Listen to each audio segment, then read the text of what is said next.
ایک دفعہ کا ذکر ہے کہ ایک پرامن گھاس کے میدان میں بھیڑوں کا ایک ڈھیر رہتا تھا۔ وہ شریف مخلوق تھے، اپنی زندگی سکون سے گزار رہے تھے، سرسبز گھاس پر چرتے تھے اور تپتی دھوپ میں ٹہلتے تھے۔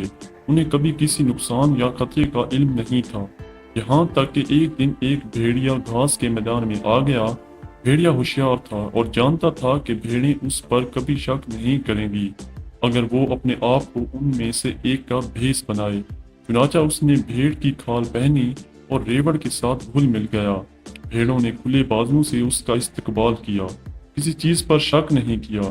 بھیڑی نے بھیڑوں کے درمیان رہنا شروع کر دیا، ان کا اعتماد حاصل کر لیا اور ان کی تمام عادات اور معمولات کو سیکھ لیا۔ اس نے حملہ کرنے کی بہترین موقع کا انتظار کیا۔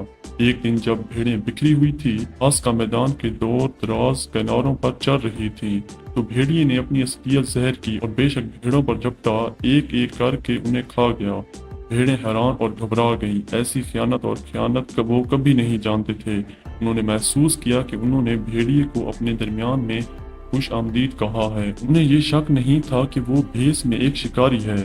اس کہانی کا اخلاق یہ ہے کہ ظاہری شکلیں دھوکہ دینے والی ہو سکتی ہیں، اور نئے لوگوں یا چیزوں پر بھروسہ کرتے وقت محتاط رہنا چاہیے، چاہے وہ مایوس یا دوستانہ ہی کیوں نہ ہو۔ یہ افسانہ بولی ہونے کے خطرات کے بارے میں سکھاتا ہے اور اجنبیوں یا باہر کے لوگوں کے ساتھ معاملہ کرتے وقت محتاط رہنے کی اہمیت۔